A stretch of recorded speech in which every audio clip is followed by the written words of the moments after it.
Hey everyone, welcome to the Grind Together podcast. We're the Grinders. I'm Lauren. And I'm Matt. And on this podcast, we want to create opportunities for growth through real conversation. Let's go. Hi guys, welcome back. We are here with one of my sweet, I'm going to call you like a sister here. Yeah. That's how I feel like it is. From one of my women's groups that I'm a part of, Nikki Revis. Yep. I didn't F your last name Nope. up, right? Okay. Crushed it.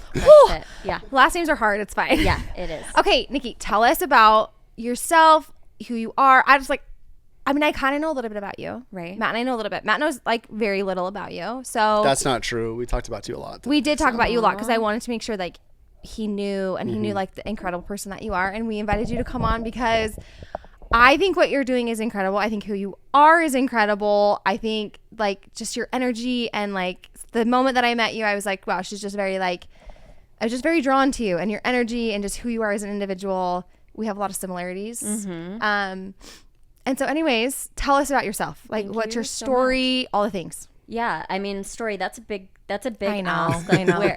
How much of this story do you want? Because, I mean, that's a ride. That's a whole journey. Okay. But I'll give you cliff notes of like who I am now. Amazing. And then we can backpedal and see where Let's do the it. story goes. Okay. Beautiful. So I'm a business and energetics coach now. So Okay. I help people build and scale their businesses in a way that is deeply aligned and congruent and feels really, really, really good in their body. Okay. So it's a very intuitive practice.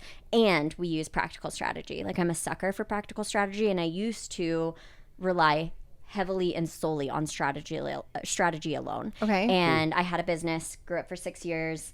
And it was amazing. I mean, I scaled it 2,000% with ease, organically, in a really small town with zero experience. And about 4 years in, I just crashed and burnt. And like, I loved my community. I loved the work that I was doing, and my body could not sustain it. Like, I built it in such a way that it required me to like fill in all the gaps and meet all the needs. And it Okay. was like, because I can do it, I'm a pretty decent multitasker and staying on top of things, and I'm not very forgetful, and I'm good at creating systems, and again, I'm good at strategy. So I built this business completely and solely on strategy alone, with bypassing my body, bypassing my needs, self-sacrifice, Yeah. self-abandonment.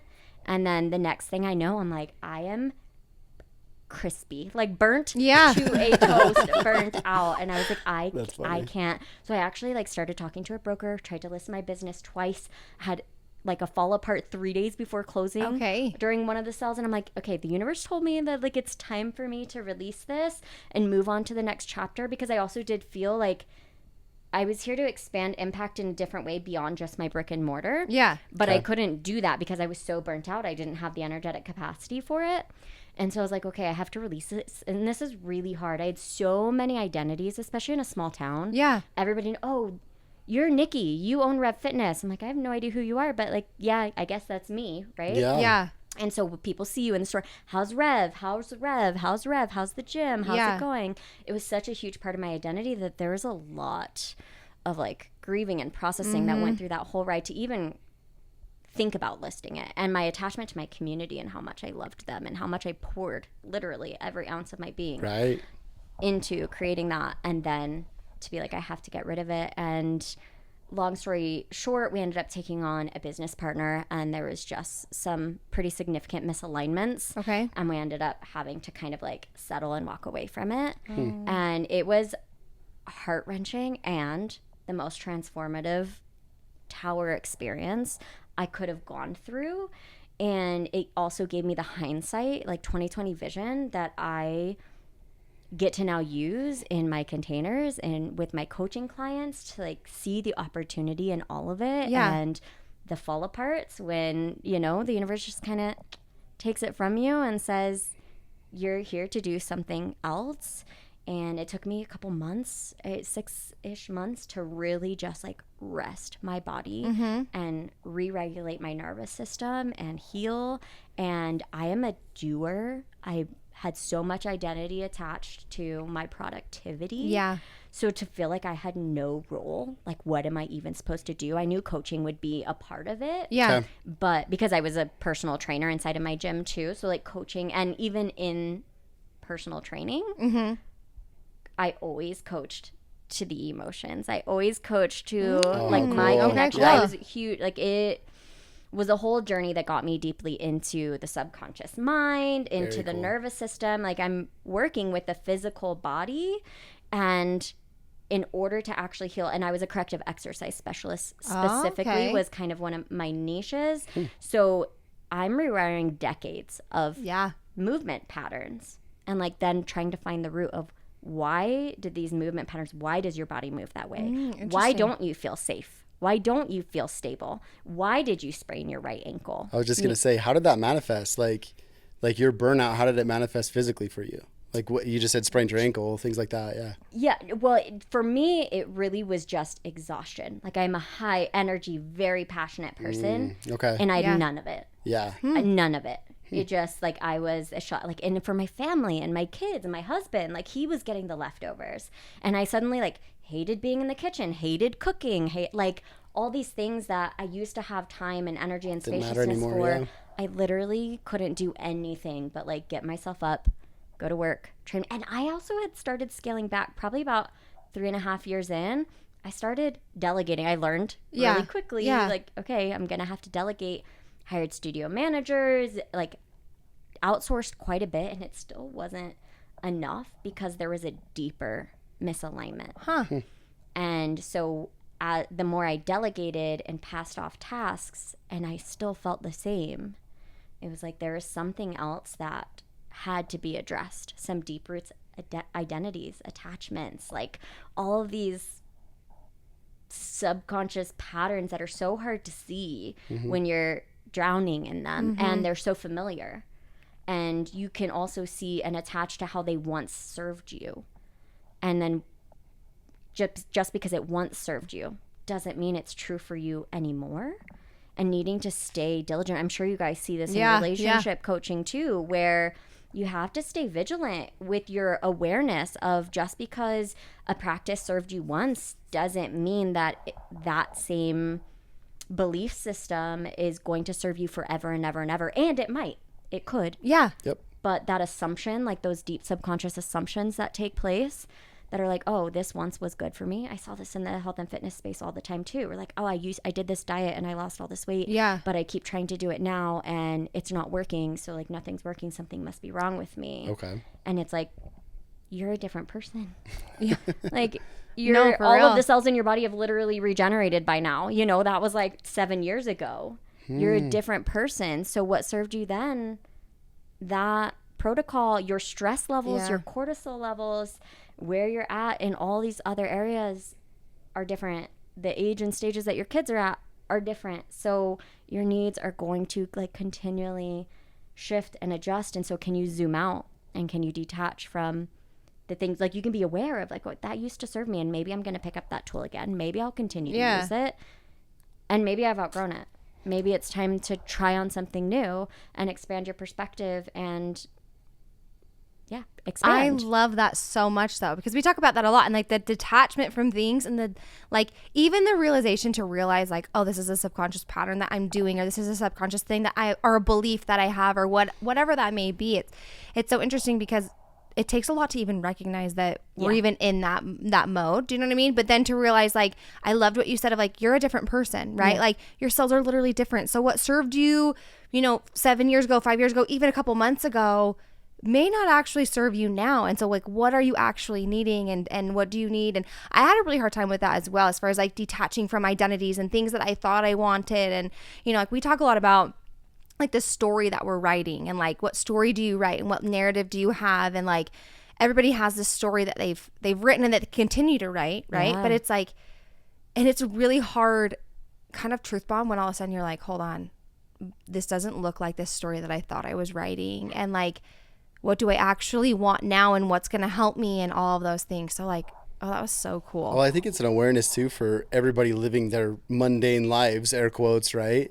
Going to the job, coming home, helping with the kids, right? Watching the game, whatever it is. Like there's a pretty like easy path to follow through life. Yeah. Right. And you got to this point of burnout, which I think is a really cool way to explain it to somebody that isn't on the holistic side of things and doesn't understand subconscious. Right. Yep.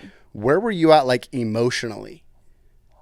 I mean, if we back up a little bit more in my journey, about 14 years ago, I was queen victim. Okay. Like people who know me now have a really hard time when I talk about old Nick because like she's actually dead and gone. Like she unrecognizable transformation over the last 14 years. And so I'm like, I really wish I had like documented that. I mean, I guess there's some old Facebook memories that'll pop up, and I'm like, oh, I need to like screenshot this. Wait, give me an example though, if that's okay. Like a victim to what? Like your husband or like all of it. Circumstance. My relationship was trash. Yeah.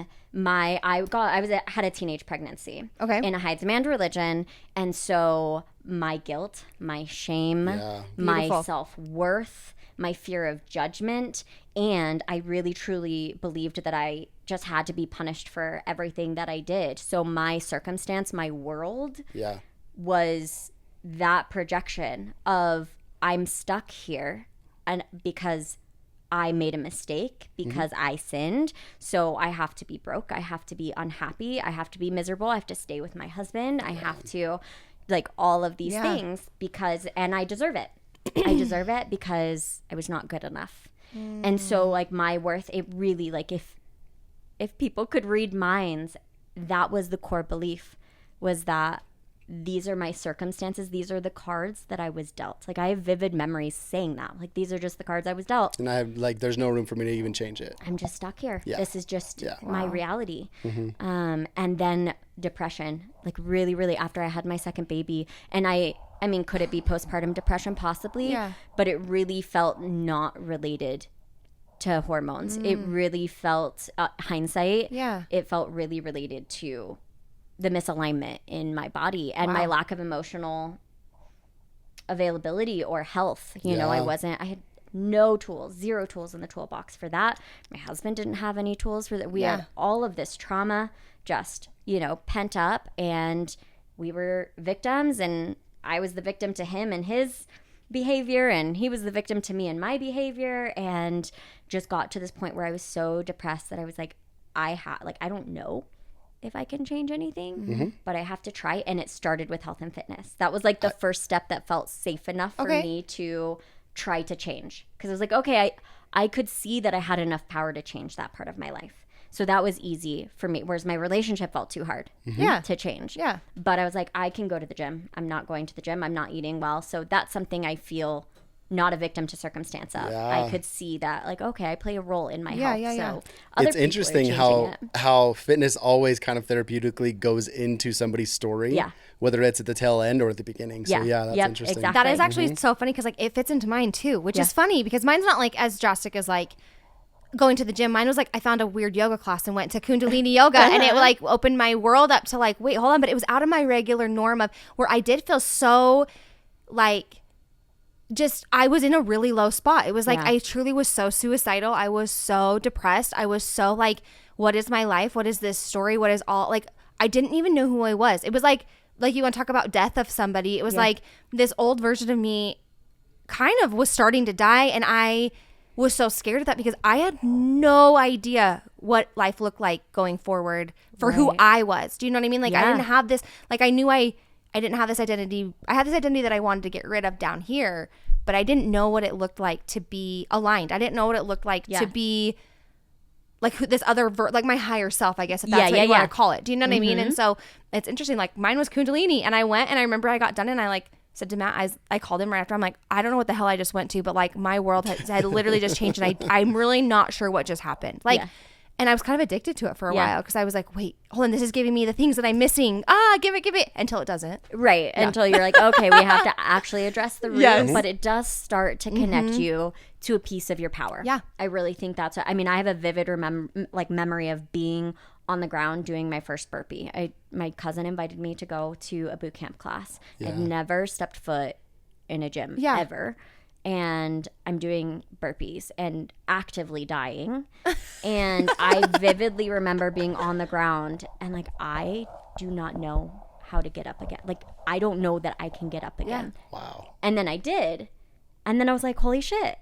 Like, I can do hard things. Yeah. Like, it really just turned something on. And it was like a whole month of free boot camp. So I started going and I got a gym membership. And then I was like, hey, I'm not big. I wasn't a big cooker or anything like that. I had all these stories and these beliefs that I wasn't a good cook. And I'm like, let me experiment, you know, or I'd have a friend come over for dinner and she'd make a recipe. I'm like, okay, show me how to do this. I'm like, wow, making my own food is really easy. Like, it can be easy and it tastes really good. And like, I also noticed my kids' behavior started to shift and change as we started to eat in the home and eat cleaner. And my husband like organically lost 30 pounds just by me changing our families. I was going to ask about him, but that's awesome. And our energy and then our connection. And he starts running again. And so we start to also have our own outlets where we're not just together trying to like ride the wave of life and be miserable. You know, you need your own outlets. And so he started doing his stuff and our family dynamics slowly started to change. And then because it changed my entire family's dynamics, I was like, I have to share this. I have to do this. And so that's within the first year of my journey, I got certified, worked with a personal trainer. He helped me kind of get certified. Yeah. And so then I trained for years until I moved to Utah and was literally basically like gifted an opportunity to buy a gym. That was a whole experience of I felt called to do more, but I didn't know what. So I actually quit teaching the boot camp classes that I was teaching because I was like, I feel like it's holding me back and it's taking some of my energy. And like, I love it, but I can do more. Yeah. And then she calls me and she's like, I know you just put in your 2-week notice, but I can't help but think about you. I just wanted to let you know that I'm selling the studio. And like 12 hours prior to that, I was having a conversation with my mom. And I was like, it's weird. I feel super excited, but like something's coming. Like I put in my 2-week notice and I feel this like hope in my, I didn't know. At that point, still my like understanding of the emotional world and the holistic approach I was like super mindset. Yeah. Like super just strictly mindset. Do you know what I mean? Yes, like the difference between mindset and like emotional, embodied, like spiritual health and wellness. So it was just like all about mindset and like rigid masculine structure and everything. Yes. And but I was like, but I feel really excited and I don't know why. And she, like in the wisdom of a mother, was like, well, if you could have, do, and be anything, what would you want to do? And I was like, I think I'd have my own studio. And like as it comes out of my mouth, I was like, wait, no, that's not what I want. Like I hadn't even actually like conjured that thought, like brought conscious awareness to that thought yet, but it came out of my mouth faster than I could think about it. And then 12 hours later, I get a phone call saying, will you buy the studio? Oh my gosh, cool. That's so cool. I don't know how. I haven't talked to my husband. He's going to actually kill me. But don't have this conversation with anybody else because I'm supposed to buy it. And no experience. And did that. And then that took me back to my body. That took me home to my emotions. And burnout was a huge part of that journey too, where I'm like, okay, there's more beyond just the mindset piece too. And the mind brought me back into relation with my body and my emotions. And so it was just this beautiful journey from like the physical body to the mind to the emotional body. And now here, I've always had this passion for business and entrepreneurship. And so now to be able to integrate all of that, like mind, body, wellness, soul wellness into a business that feels really, really, really freaking good. Yeah. Yeah. That's sick. So cool. So, okay. I want to go to like the emotional side of things for you when you were at your phase of burnout though. Because I think that like, I would love to like, for people to resonate with that because there's so many people that, because we did a little bit of research on you, but like you're a manifesting generator in human design, right? Yep. Are you a 5'1"? No, I'm a 6'2". Oh, 6'2". Okay, I thought you were 5'1". Which just means for everybody listening that like if you want something, you go and get it, right? And you have no limitations to going and getting what you want. And if there's something else that you're wanting, you can drop what you're doing now and then go get the thing that you're wanting. Yeah. right? Which is not the case for a lot of people. A lot of people are scared, right? And it's not easy to move into something that's unknown, but like I'm a manifesting generator as well, and so is she. So it's like, that's our world. It's just, if we feel like we want to go do it, we're going to go do it. Yeah. But yeah, where were you at emotionally when you were burnt out? Were you at like, wow, I'm so mad at myself for doing this? Were you at like anger, or like, where do you think you were at? I mean, frustrated, which is the not self theme of the manifesting generator. Yes. And I wasn't huge. I knew my design by that point. I mean, that was 2 or 3 years ago. So I knew my design, but I didn't really know how to work with it. Makes sense. And so definitely like frustrated and a little bit stuck again too, because I was trying, like, I met with the broker. I had it listed. Yeah. And then I kept trying to sell it. And then it kept falling through. And so just kind of like, okay, I'm going through the motions. I'm doing all the things that I think I need to be doing, and it's not working. So just a little bit different, whereas like the victim mentality of 14 years ago, Nick, of like I have completely just disempowered to like, okay, I know I have the power to change this, but I can't see what I can't see. And it was a whole initiation and an opportunity to learn how to zoom out even further and see the pieces and the places in which I was participating with my reality. Wow, that's very cool. Yeah, that like radical accountability piece. And this is huge in relationships, right? Of like, you cannot actually change the other person. So it's like, I knew that, but sometimes we still get too close to our own hand. Yeah. You know, it's like, I can't see it, but I know there's something on the other side of it. And I know I need to zoom out, but like really accessing that, what's the next best step here to help me just pull back a little bit, and leaning in on other people, coaches, resources, mentors, containers was a huge part of that journey as well. I had some mentors that really helped hold my emotional, health and give me a safe place for expression, especially with like anger.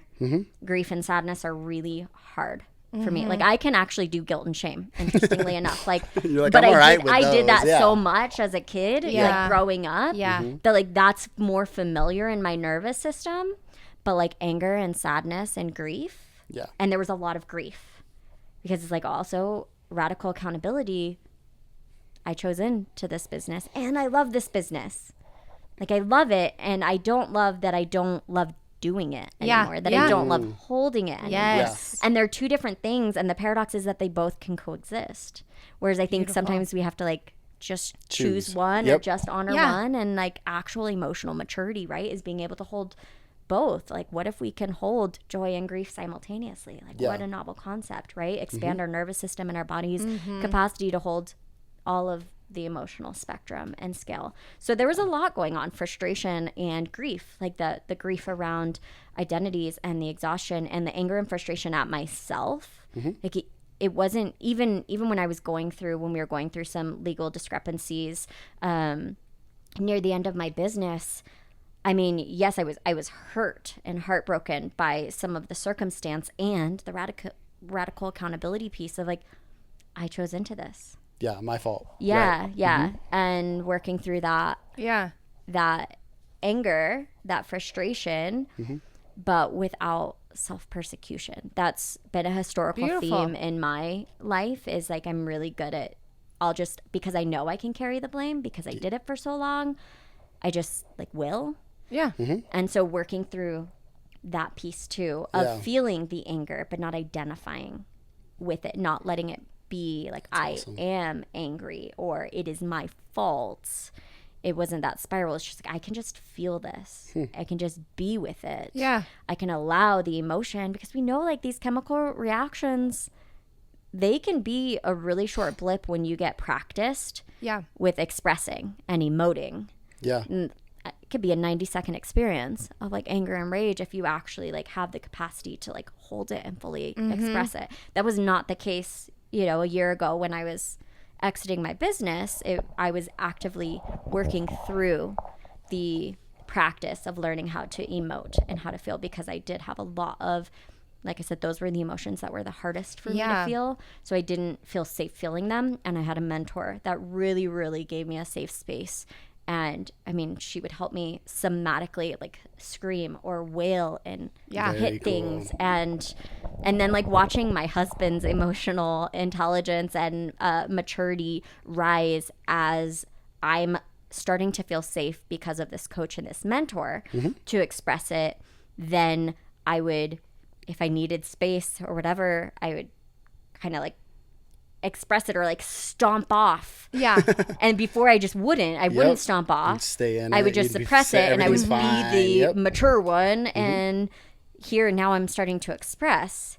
And for a minute he was like, wait, that doesn't feel good. Don't at me. And I'm like, no, I'm not adding you. Yeah. Yeah. I'm stomping Yeah, for me. for you. Like, if this actually is not about you, this is my inner teenage Nick that has been suppressed for so long and has been so angry and so frustrated about so many things. Yeah. Like, I need to express her. And that's actually, like, for me, one of the healthiest ways to express it without hurting anybody For sure. or hurting anything or, like, damaging a door or, from slamming it or whatever. I'm like, stomping is a beautiful somatic expression. And so when he started to learn that, and we started doing a lot more parts work and like working with the IFS system, and it was like, I'd be like, my teenage Nick is out and she needs to be expressed. Yes. It's not about you, but this is what I'm about to do. Like, you've been warned. It's not about you. I just need, I need my time and space. You don't need to emotionally regulate me.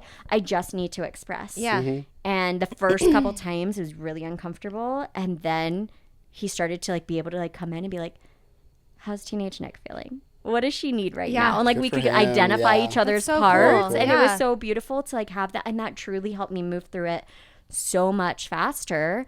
And then be able to just, okay, I'm feeling regulated. Yeah.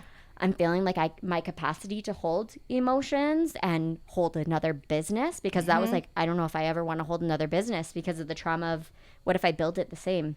Yeah. What if I get 4 years in and realize I hate everything and I lose everything all over again? That's what I was just going to ask about, because we're skipping between grief and anger, right? Yeah. But we're missing two in between it. Yeah. and I it's- was going to ask him, like, it's what are you fear scared and desire, of? right? Yeah. Yeah. Yeah. Yeah. I think What that were you scared you scared the of? most. Yeah, both. That makes sense. Yeah, that was starting a new exactly- business and having the same thing repeat, right? Yep.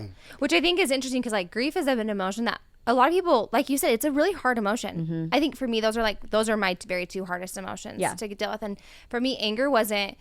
I actually had a really cool experience with anger in a meditation. I went to like a breathwork class that like led into a meditation. It was like probably one of like the bigger classes I've ever gone to. Like I had like done breathwork, and I had done this, but I was like came in just, and it was in a container with a lot of women, and I was a little bit nervous about it, because I was like, I don't know, like it's kind of scary sometimes to go into a container where you're like, I don't know a lot of these people, but like let's do it. And I remember showing up and my meditation going through, and I mean it was focused a lot on like the womb, which was cool because I went in specifically to be like, okay, I know I have a lot of trauma there, but like let's see. And what came up for me was the anger part of it. And I remember laying in that meditation and starting to like literally like kind of throw a tantrum like a baby. Yeah. Like I Yeah. was laying there and I was like, I'm gonna like do it because like we were filming it, but like Yeah. I was literally like doing this. Yeah. And it felt so good. And I remember being like, oh my gosh. And at the time, like our coach was like, have you ever, because we would complain about our kids like throwing tantrums or screaming. And she was like, have you ever mimicked them? Like when they're wailing or they're crying, have you ever just like joined in with them? And I was like, no, that's so annoying. Why would I do that? And she's like, try it. Like, try Yeah. it. Like, there's a part of you that like needs that. It's why it's bugging you so bad. And I was like, no. And then when I went to that class and I did that, I was like, wait, generationally, the women in my family haven't been like given permission to express anger and to express this. And since that experience, it's been so cool to be like, wait, I can express my anger. I can get angry. I can get mad. And that doesn't make me a bad person. Do you know what I mean? Like, Right. it's not a negative emotion. It's actually like, we believe it's all most of the time positive. There's 80% that's good and 20% that's like really not that great. But that grief is so interesting. And I was telling Matt this the other day, I'm like, grief is such a bitch, because you sit in grief and then a lot of times you'll just skip down to apathy and just stay in a numb state, because it's like, Yeah. I don't really want to look at what I'm grieving or why I'm grieving. Or you get stuck in like a victim mentality of like, well, I should have done this, or I wish I could have done this. Do you know what I mean? Yep. But it's like propelling that forward of like, what's that fear? Or Yeah. like, what are you scared of? Like, what is it that you're actually scared of? And a lot of times we don't want to look at that, because we don't really want to actually be honest with ourselves, because if we were honest with ourselves, sometimes we don't like that answer of what fear actually is. Like, what are we actually scared of? And Yeah. like, it's hard to get that honest with yourself. Yeah. Well, and fear is sneaky too, where fear, it's hard to always see and identify what's actually happening. And like because sometimes it defies our logical mind. We can rationalize like, oh yeah, no, I'm not actually afraid of that. That would be really silly if I was actually afraid of that, because I know it's not realistic. Yeah. Right. So that rational part of our mind can kind of come in and dismiss the fear. Yeah. And so to be able to acknowledge like and understand how to work with the mind and its programming, to acknowledge, yeah, no, I actually am afraid of that. And to sit with that and work with that and move through that so that it can do its emotional thing and peak and then settle and move on, and you can continue to, you know, move through the emotions and return to peace and joy. So you got to that point and then you decided to do something different, right? Yeah. So what did that look like? I mean, I kind of knew, Okay. but I was afraid to call it a business coach. Oh. Yeah, I finally reached this certain point where I was like, if you go through some of my old content and like my old pages and like my little like sign out on my email, I kept calling it something different. I kept like changing it because it wasn't fully settling and did not feel fully true, but it was the fear. That fear kept creeping in of that like fear. I work a lot with identity upgrades, right? Like really detaching from our old identities and like what's the block, which is more often than not associated with these fears of what are you afraid of to actually, like, if I actually stepped into and just started calling myself a business coach and like move through that identity upgrade, move through that fear, like feel the fear and move through it, what could happen? So I was a manifestation coach, and I was like, oh, maybe I can infuse movement in there too, because I love, you know, somatics and breath work, and I've been certified in all of those things. And so I'm like, okay, movement and manifestation coach, authenticity, like just like all these other coaches. Yeah. But the women that I was calling in, that I was coaching, even with those titles, they were all entrepreneurial. Like they were all, and like we'd get into our sessions and we'd be moving through the roots of what's preventing them from actually growing and scaling their impact. And like impact, I say, like, yes, I work with entrepreneurial women, but we work on expanding our impact in our family, like the holistic approach. Yeah. Our families, our communities, our, you know, with our kids, with our businesses, because if that pattern's coming up in one area of your life, guaranteed it's showing up in your business too. So we can't negate the other. We can't just work with business. I can't just work with business strategy. Yeah. It's just, you're going to hit a stalemate. You know, you're going to get a point where you can't go any deeper. Can I ask you, go further into that? What do you mean by that? As far as if something's showing up in one area of your life, it's showing up everywhere. Yeah. I mean, it's patterns. And if we understand the programming of the mind, which I really feel honored and privileged to have been able to really study that for, 13 years in the physical fitness space. Okay. Because it started with, how do we reprogram? If you've walked, your gait was a certain way, you walked a certain way your entire life. It's really easy to believe that, like, there's nothing. That's who you are. Yep. Yeah. And you could never change that because you have so much proof and so much reinforcement. And so understanding how the mind worked when it came to physical exercise then expanded me to realize, if this pattern is showing up in our physical bodies, and these beliefs, these subconscious assumptions are taking place in our physical bodies that are preventing us from being able to change our patterns, then this has to also be showing up in other areas of our life, right? Or the lack of safety. Safety was a huge thing that came up a ton in the physical fitness space. Safety to go to a certain range of motion in our bodies, you know, doing a certain squat or whatever. Or stability, at like energetic wobbles in our feet or our ankles or our knees. And it's a kinetic chain. So actually getting to the root versus, oh, you have hip pain. Just because the pain is in your hip does not mean that that is the actual root of the issue. 9 times out of 10, it's actually your feet, which is safety, security, grounding. So like, where in other areas of your life do you also not feel emotionally safe? Because your body will express it both physically and mentally and emotionally and financially and relationally. Yeah. Like, it can't not, because when you understand the actual programming of our mind, it's, our brain is here to keep these meat suits alive. Yep. Okay? Like, it's really great at survival. Yeah. Helping you survive, but it's not actually great at helping you thrive. Yeah. It's not. Like, the organic programming is not great at helping you thrive until you learn how to consciously work with it and integrate your emotional body, integrate your nervous system, not just your mind. Yeah. But that whole journey helped me understand the mind. And I have this gift of being able to identify patterns.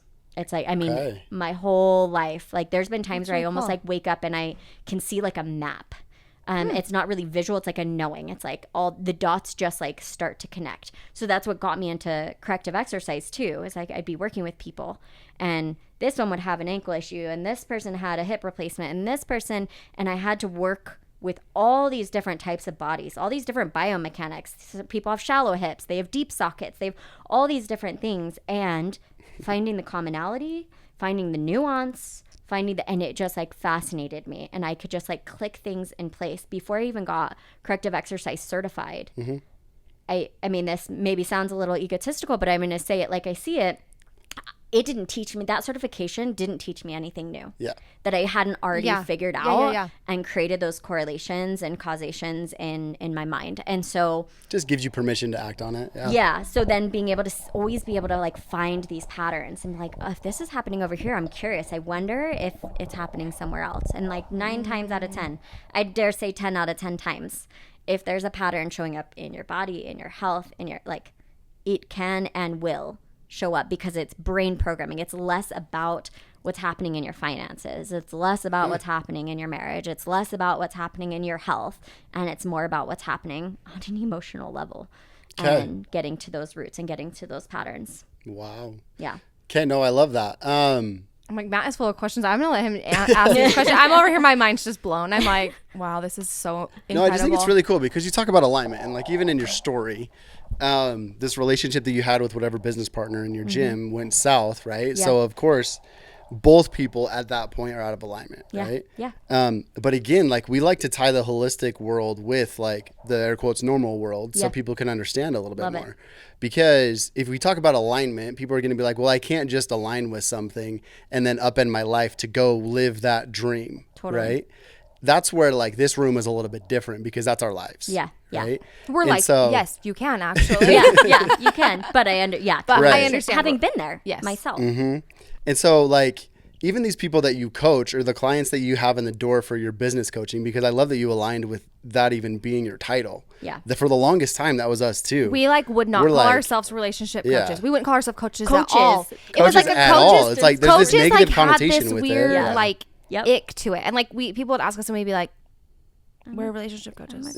Like we're a coach, and they're like, and I like we had to kind of get past like the negativity that we felt that came with, and I was like, no, fuck yeah, I'm a coach. Like I've worked my ass off to be here to learn what I've learned to like be, and like I'm passionate as hell about it. So like that's okay if you want to make fun of me. Like embodying that authority. No, like I'm so passionate about this. Like I want, like I feel so good about this. Like no, I am a coach. Like hell yeah, I'm a coach. Like I don't know, it was empowering. Yeah. And I'm sure everything shifted in your business when you were able to move beyond that block too. When you could actually just claim it with authority that like, yes, this is who I am, moving through that identity upgrade of like, I'm a relationship coach and I am. Well, and stop like and not bypassing it, not bypassing like what you want to do, or you say you work with entrepreneurs. Sorry, I know you had a question. Please don't forget. You're totally fine. This is it. Yeah. Where you like are like, I work with entrepreneurs. I think a lot of times it's sometimes hard to take ourselves seriously. Yeah.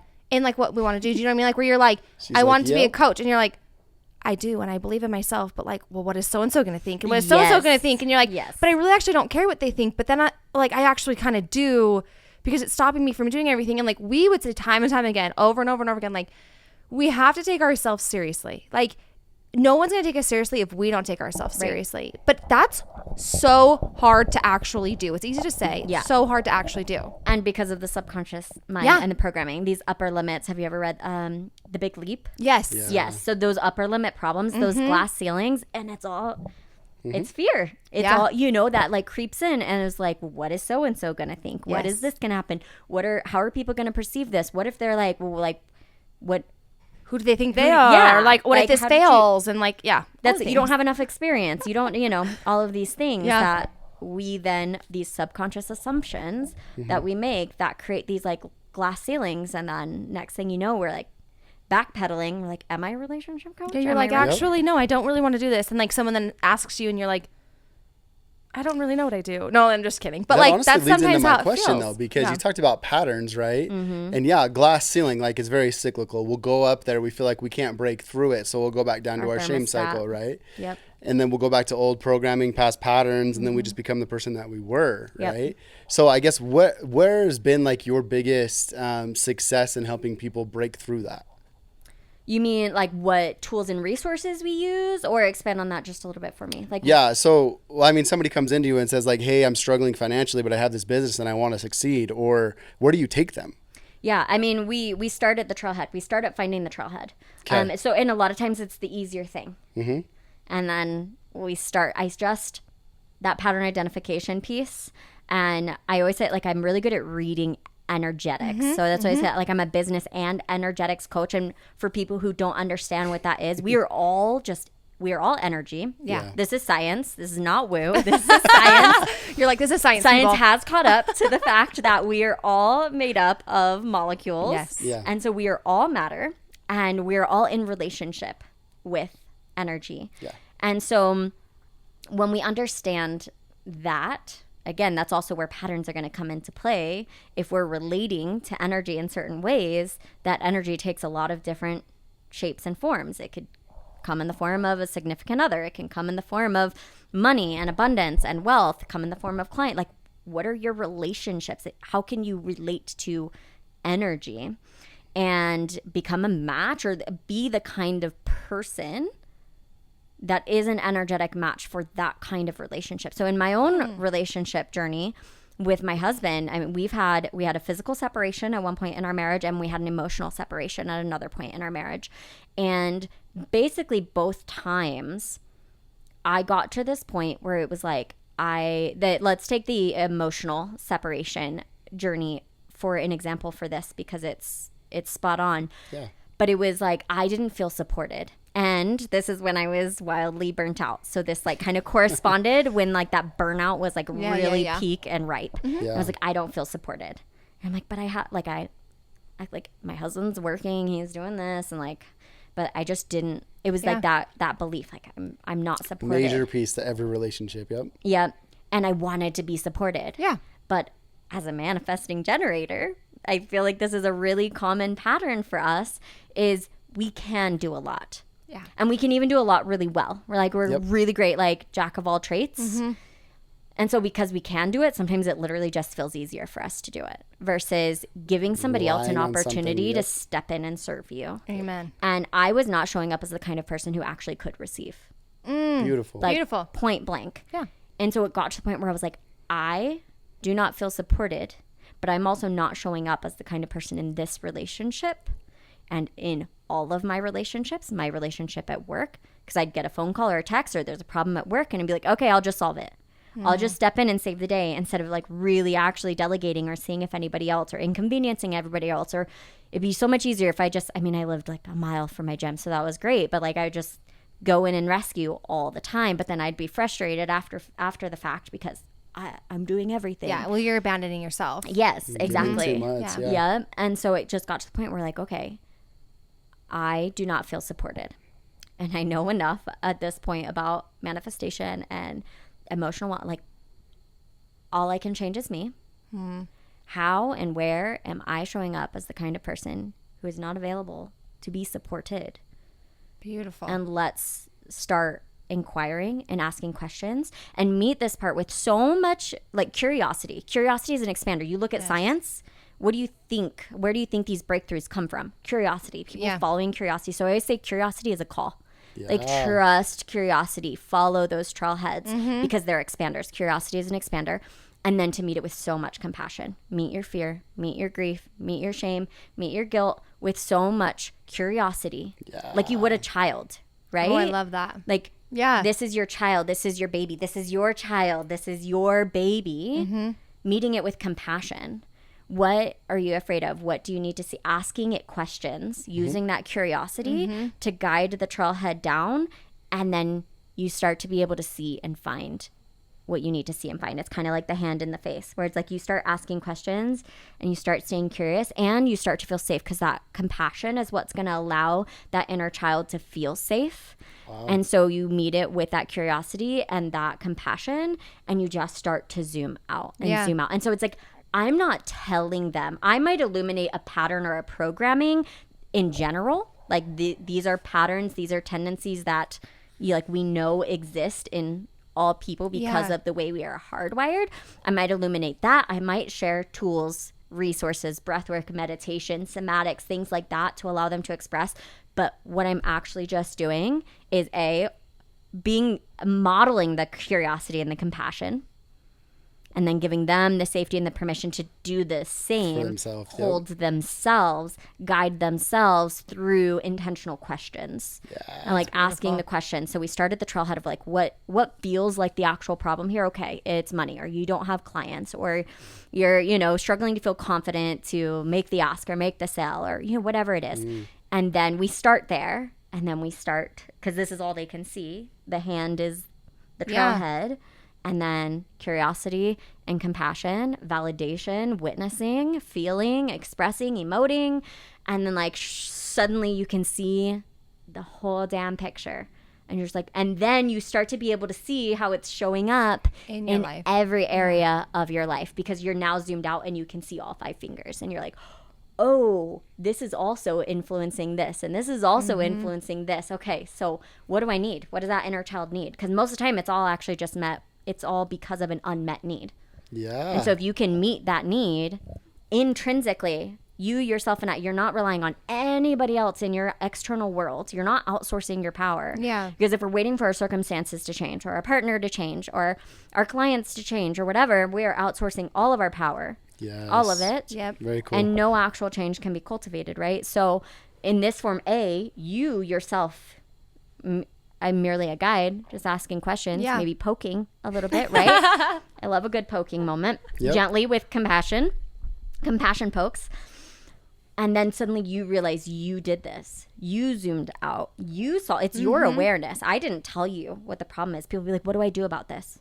Like, I'm not going to tell you what to do. Yeah. I can't, you get to tell you. And the wisdom of these parts, these intrinsic parts, are going to guide you and tell you what they actually need. And then you yourself and you are going to harness your own intrinsic power, embody that power. And when we embody that power, that's when the identity upgrade starts to take place, that shift, that embodiment. When people use the word embodiment, they're like, what does that mean? And it's that lived in proof. So every time you practice being able to zoom out, find an unmet need, meet that unmet need, reparent an inner part, or whatever you need to do, somatically express, connect to your body, holistically address that root, and then integrate it back into your wholeness, back into your being. You did that. Whether you had a coach or a mentor or a guide or not, you did that. And you just created embodied proof of what's possible and your own ability to transform, to manifest and create the life of your wildest dreams and your desires. You did that. I didn't do that. You did that. Yeah. And so you create that embodied proof. Sky's the limit. When you know that you actually have that power to create your own reality and change whatever is frustrating you, whatever you're struggling with, sky's the limit. Yeah. It just and then it's the perfect place to take people as well. Truthfully, it's one of the very first questions we ask people when we coach them. Yeah. Is if they believe they can create their own world. Yeah. And because we have to strip back all of this programming that we've been taken, that has taken our entire lives to accumulate. Right. And now we get to, like what you said, we get to look this in the face and start asking questions and get curious, right? Yep. Lauren talks about living a question-based life. Yes. I love how you just took that and said, get curious. Start to actually wonder why you're afraid or why you're uncomfortable or why you're angry. And then that brings that awareness. Your analogy of your hand in the face, and that's the only thing that we can see, is so beautiful. Yeah. Because you genuinely, it's right here. That's the only thing that we see. Yep. Right? But there's so much underneath that's making you act the way you act, think the way you think, and do the things you do. Yeah. So I love that. The creation part of it, people don't understand. Yeah. Right? I was going to ask you that. Because I feel for me, I'm really good at being okay, I kind of know what I need.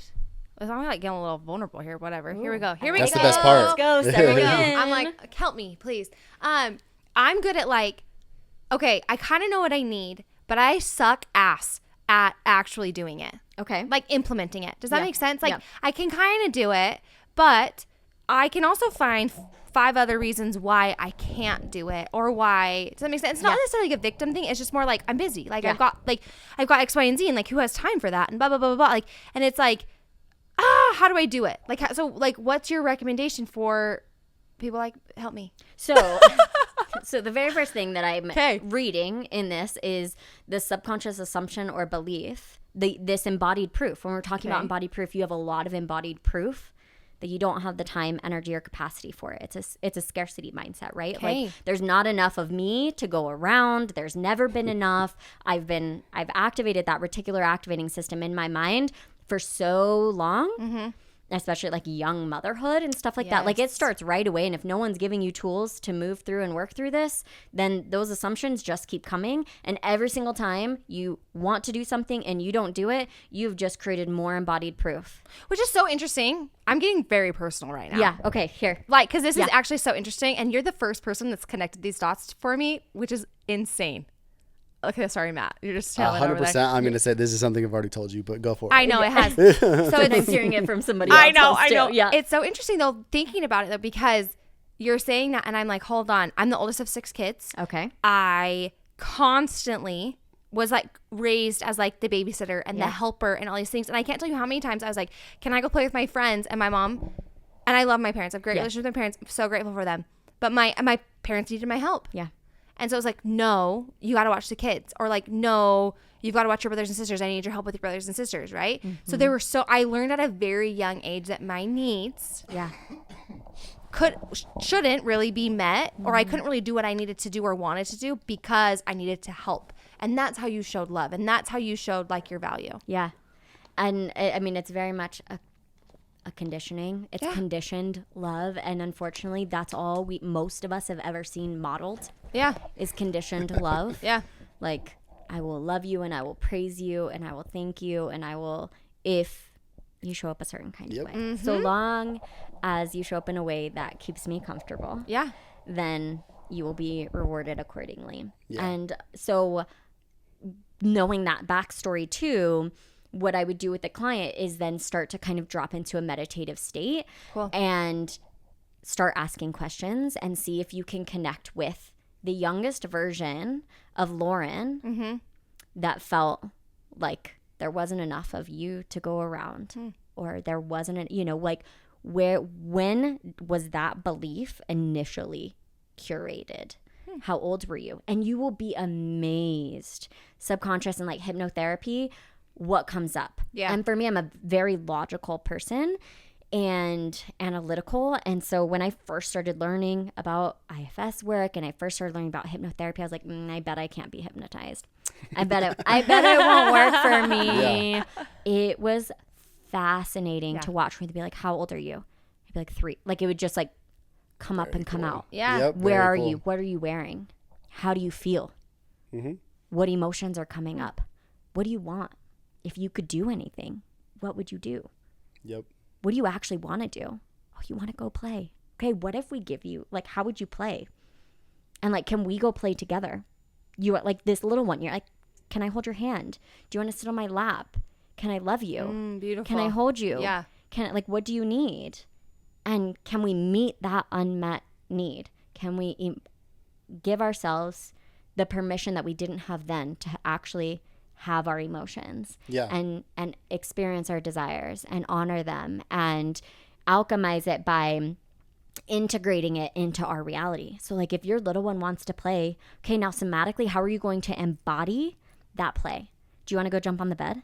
And like literally get your ass up and go jump on the bed. Yeah. Like literally, like if you need to stomp and you need to scream and you need to cry, but play is a big alchemizer, a huge healer. You'll find 9 times out of 10, all your inner child wants is like a hug, a love, to be seen, and then to play. When you're like, because these parts kind of create roles. They take on roles. Yeah. Because of the belief systems that are implemented, right? So like that role of like being very maternal, very motherly Yeah. as a child who didn't consciously choose into that role yet because you're a child, Right. but it's being asked of Right. you. Yeah. Right. So like, what does she need to feel seen? Because and that's it. Like, odds are she likely also didn't feel seen. Yeah. Her desires didn't feel acknowledged Yeah. or held in the way that like you just wanted to play, not be an adult, not be Yeah. a mother to your siblings, right? So meeting that unmet need, you seeing, you're like, okay, I see you. I validate you. I witness you. Do you want to express that anymore? Is there anything else you want to say? Do you want me to yell for you? Do Yeah. you want me to cry for you? Do you want me to journal for you? Do you want me to make a phone call? Do you want me to write a letter to our mom, even if you never send it? Like, how can I express Yeah. for you? How can I reparent you? Bring you back in and then, okay, now that you no longer have to keep me small and lovable and likable and alive, right? Like, you don't have to play this role anymore. Now what would you want to do? Like, if you could do anything, That's what beautiful. does 3-year-old Yeah. Lauren want to do? Yeah. Like 9 times out of 10, they're going to want to run, hop, skip, play, and we've been conditioned out of it. There's a lot of embarrassment and like shame and guilt around like playing as an adult. It's not professional. It's not, whatever. Yeah. But like, if you can start to feel safe to do that, Yeah. what expands in your body, that new embodied proof, because every time you choose in to honor that little one and that unmet need, you create new embodied proof. It rewires decades so quickly. Like those decades of all Yeah. the proof that you Yeah, yeah, collected yeah. that there's not enough time, there's not enough energy, you never follow through, whatever the beliefs are, you can repattern and rewire them with 1 to 5 pieces of consciously chosen embodied proof. So some of it happens in the hypnotherapy, but then it's like the integration. So like, okay, I'm going to invite this little one into my week this week. Okay.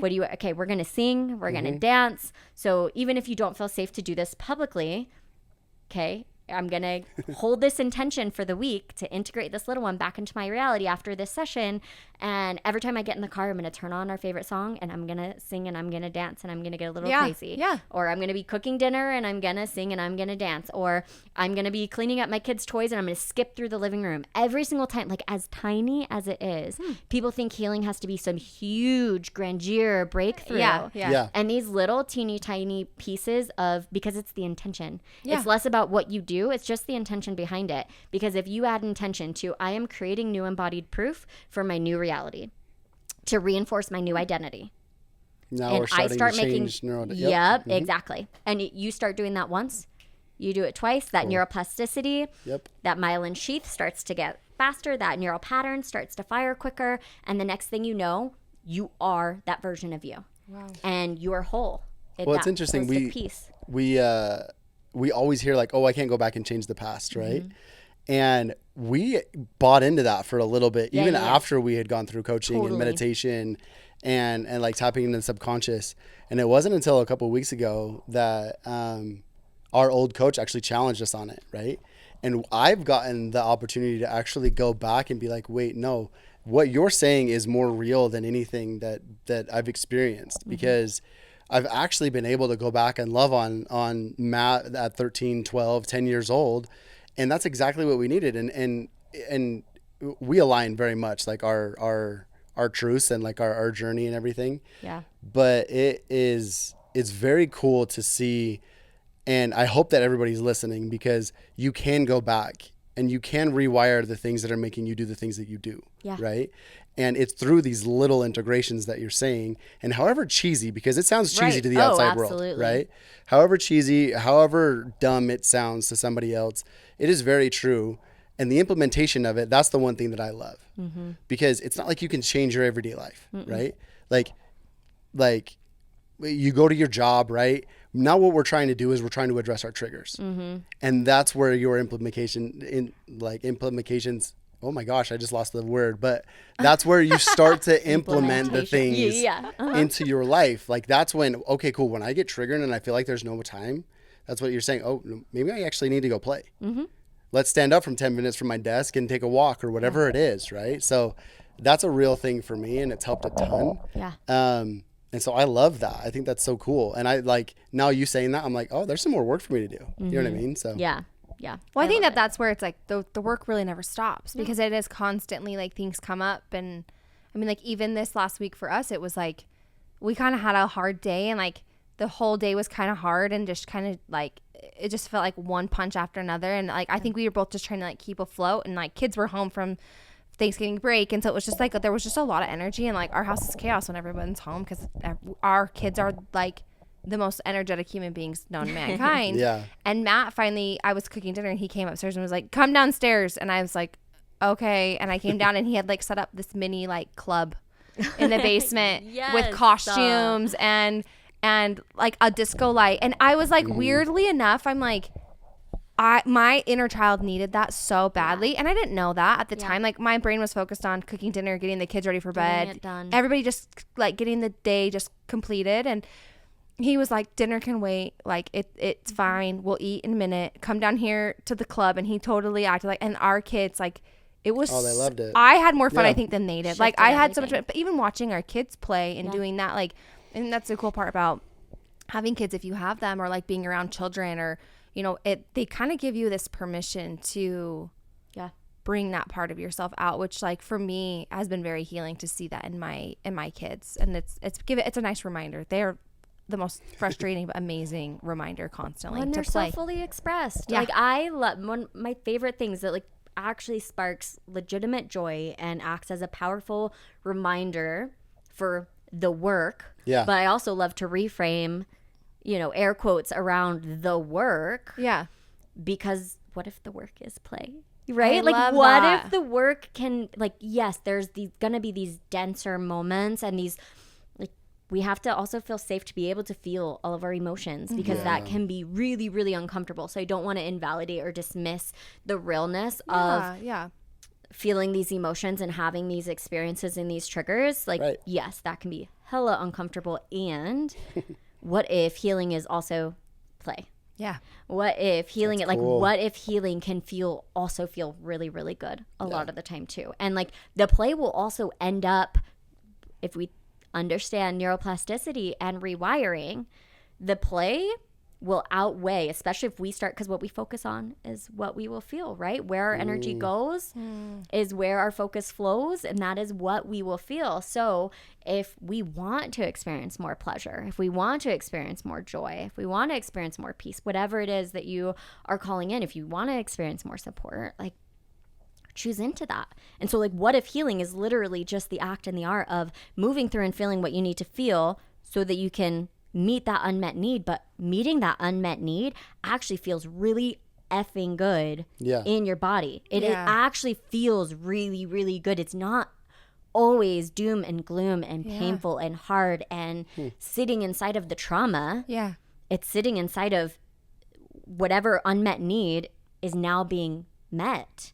And like when you have an unmet need met, that is healing. Yeah. That is returning you to your wholeness. And like, is that not going to feel so good? Wow. You know, like that wholeness of like, I think that reframe around what healing and the work, all of the heaviness that gets, and then we get stuck and we get attached and addicted to the suffering Yes. of healing. Yes. And so it's the play, it's the reminders to make more time for more pleasure, for more of the things that make you feel really good, more of the things that you needed, that you wish you had as a young child, that, you know, traumatized you in the first place, and making that a priority. But it's the intention that changes everything. Because you could do it if I'm not paying attention, like, okay, I'm playing with my kids in the kitchen, but I didn't bring intention to it. That might not check in with my reticular activating system as proof, as embodied proof. Okay, cool. Like it just happened, but I still could be fixated on the problem, or that there's not enough pleasure, there's not enough joy, there's not, right? Okay. So you really have to just bring that conscious awareness and that intention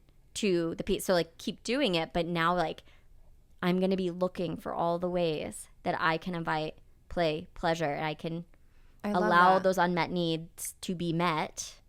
And now it's embodied proof. Now it's getting logged in our brain as proof versus just an experience that comes and goes that doesn't actually move the meter. Yeah. So like all of these miracles could be happening in your life day to day to day.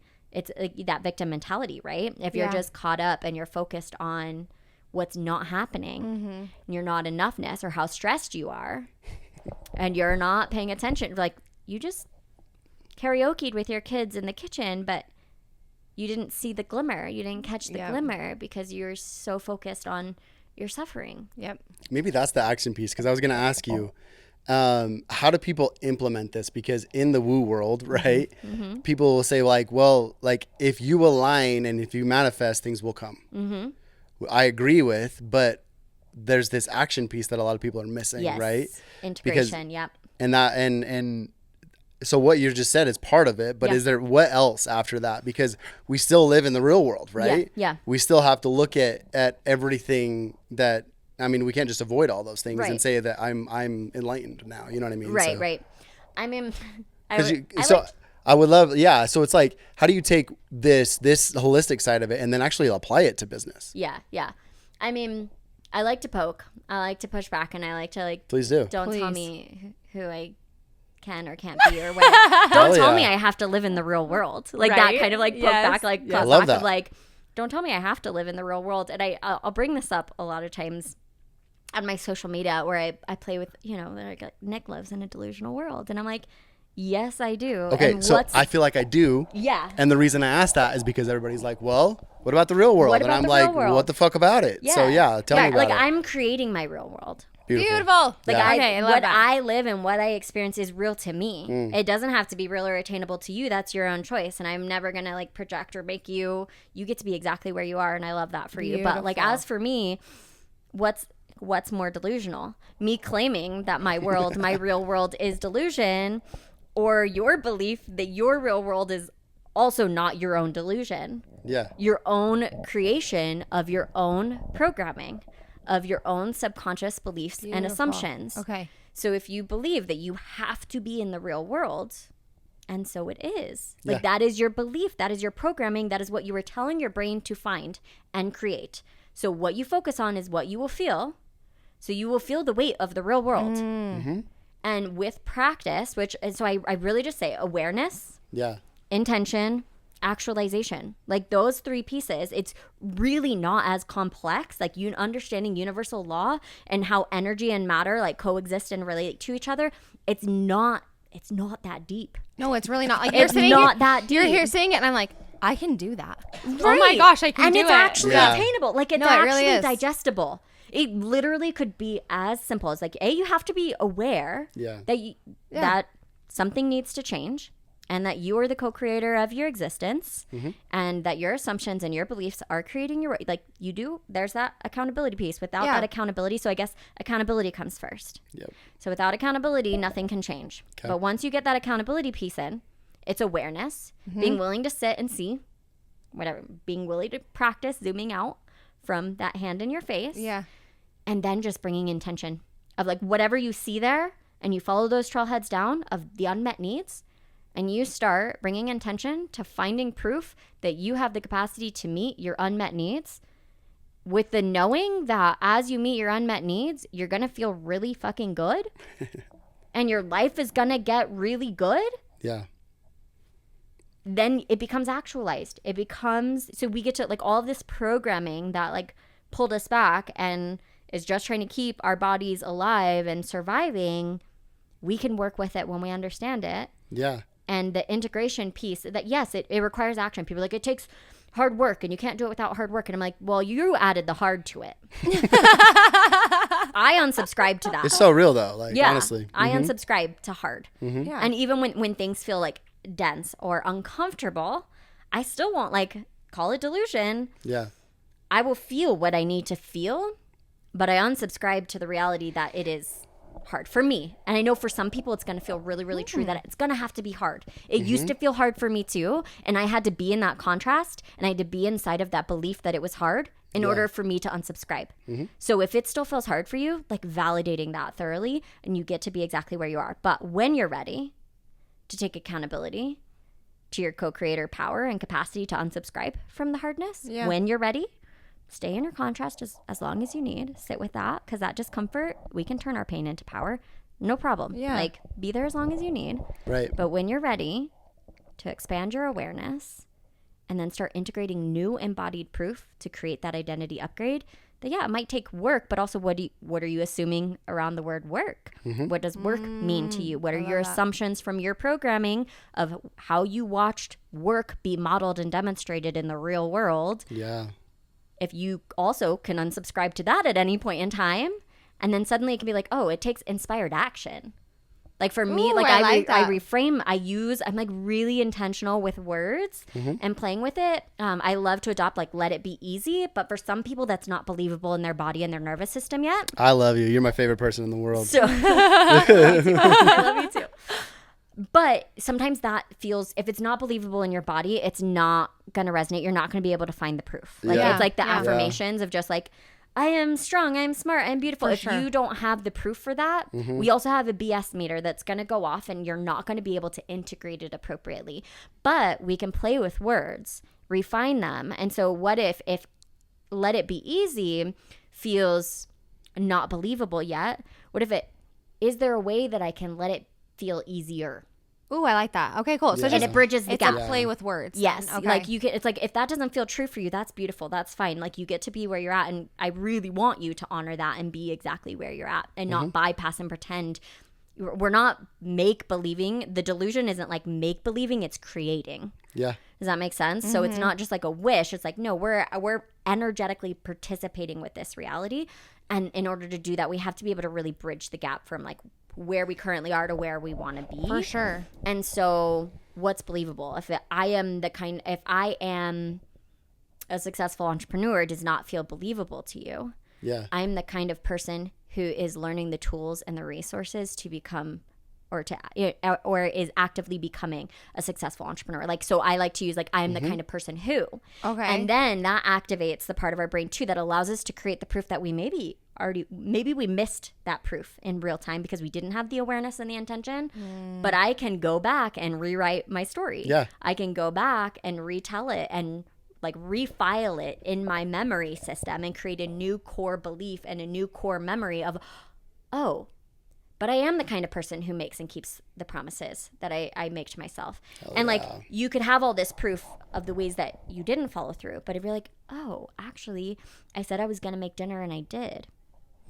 I was going to bathe the kids and I did. The kids needed new clothes because they outgrew it and I got that for them. Yeah. I, said I was like, you can find proof to rewrite the story, but that takes awareness and intention. So you can go back and find the proof. So instead of I am the kind of person who, and it bridges that gap. So find a way in your own verbiage, whatever you relate to, that helps bridge the gap. If something doesn't feel true for you, you can wordplay. It's a really, really powerful way to be like, oh, that feels good in my nervous system. Like that feels true and correct for me. And it bridges that gap. And then eventually, like you can still hold the intention. Like one day I'm going to be able to say, let it be easy. Yeah. Yeah. It can be Wow, easy. I love Very that. And you're going to know that. Mm-hmm. But it might start with like, can I? And maybe it's even just a question versus a claim. Can I let it feel easier? And then like, what can I do? And like with intention, okay, I want it to feel easier. That's the desire here. How can I invite ease into my experience right now? Oh, that's beautiful. And make it so small, like guaranteed success, so easy for you to commit to. So I did this in the health and fitness space too. Instead of trying to do the whole big diet, what is one teeny tiny small thing that you can do that moves the meter? So it's like, okay, maybe I'm going to stop and take 3 big breaths every time I go to the bathroom. Yeah. That's it. 3 breaths. Takes a whole 10 seconds. Yeah. But you brought intention, and that intention is then what is going to create the embodied proof. Ooh, I love Because that. now we're filing it as this is proof that it can be easy. And we're going to create that physical sensation in our body. So we can go back and we can revisit that exact sensation in our body anytime that we need a reminder of that proof because the old pattern started to come back in. We'll be like, but remember that one time that I took a couple breaths? And like the way that silly little act really did help me feel a physiological shift in my body. Yeah. Okay, I see. I can let it. And there's the proof. That's it. That one act was like, it can be easier. It can feel easier. Yeah. I just created that proof. Now I'm showing up and I'm going to start integrating that more. I'm going to start practicing and energetically participating with that even more.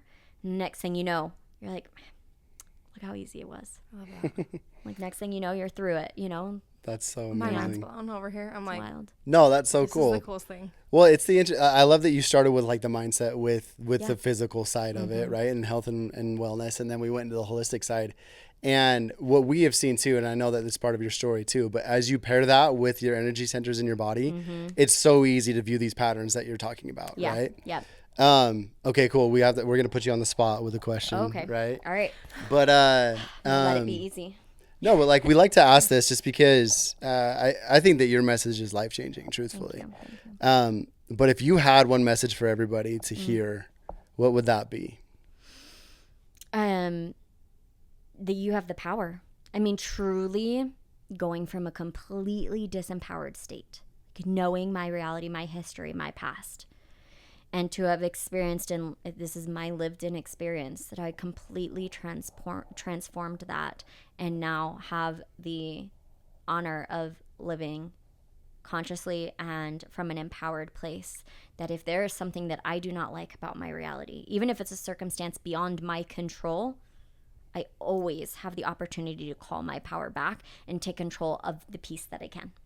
And that changes and reframes the way that I relate to that circumstance and I relate to that experience. And then that is what changes my reality and allows me to be an opportunist, find the opportunity in the contrast. And if I can, like, I am no more special than you. I am no more special than and I don't mean that from a dismissive place of me, but from an empowering place for you and what is possible for you. I know where I was. And yes, we all have our own unique gifts and superpowers, but you don't need my superpowers to connect to your power as a co-creator. Like, that is just inherent. It is a God-given gift. Whatever you believe, whatever you relate to, it is divinely instilled in you. And you can call that power back at any point in time and change your relationship with your reality. And so, like, you have the power. Like, I just can't, I could scream it from the rooftop. That's why I'm so wildly passionate about what it, like, it's you. Yeah. You are the secret sauce. You have the power. And once you connect to that and you embody that, sky's the actual limit. And I want that for you. Yeah. I want that for every person because I know how good it feels and how powerful, not from like an egoic place, but from like a truly embodied, intrinsic knowing. Yeah. Like confidence versus cockiness, right? They get like, but I'm like, Both. you could be confident. Yeah. Yeah. Well, also like, embody what you want. There you go. You get to choose. You have the power. You are the creator. And so, like, really driving that home that it's you. I love that. It's all you. That's amazing. Okay, well, that was like, I'm like over here just like, whoa. Like, that was, if anything, I needed all of that. So thank you, first off, Thank you. for coming and talking to us and being here. If this episode resonated with you, I want to give everybody the opportunity to work with you that this like sat well with. So like, how can people work with you? How can they find you? I mean, we'll share all the things too on the show notes, but tell them now. Yeah, I mean, Instagram is definitely where I hang out. So Okay. at Nikki Revis, NIKKIREVIS, Okay. V as in Victor. And so that's where I hang out the most. There's a lot of links in my highlights and in my bio. To access me, I have one-on-one, small group, masterminds, and courses. So things that are accessible to everybody, wherever you're at, financially and fiscally. I'm so passionate about serving you. And I do have courses that relate to anybody, that cool. aren't just entrepreneur based. So a lot of like manifestation, getting you embodied in your power and connected to your purpose, even if you're not going to grow a business with it. And then I do have some that are more specifically geared towards starting. If you have this piece in you that's like, I'm supposed to do something. There's something that I'm supposed to do. And maybe you don't even know what that is yet. I have some courses and some offers that help you find that clarity and help you initiate the action, help you take that inspired action and go from like, I don't know to, okay, I do know. And now I know the next best step. And those active, like energetic, it's both energetic and practical strategy of starting and or scaling a business. If you feel like you've started a business and it's just like not going where you want to go, I have offers for that. And then I have group and one-on-one coaching. Amazing. Yep. Well, you're incredible. Thank you. Thank you for You coming. guys are amazing. I appreciate the invite. And it's been, I love sharing space with like-minded people that Yes. speak the same language and are on the same mission. I love what you guys are doing. Thank you. Because, I mean, relationships was such a huge part of my story too. Right. And changing me and how I relate in my relationships truly transformed and allowed me to apply those same things to my relationship with my business as well. So it's powerful work you guys are doing. Well, thank you. Wow. Okay. I'm going to have to listen to this 100 times because it was so amazing. But I love you. Thank you. Thank you. Thank you guys for listening. We love you lots. If you need to get a hold of Nikki, you have questions for her, we will link her Instagram in the show notes. Or if you're like, I don't use Instagram and you have questions for her, you can email us at grindtogetherco@gmail.com and we will pass along the information to her. Beautiful. So you guys can get in contact with her there. But we love you guys. Thank you for listening. Thank you for coming. Tune in next week. Love you.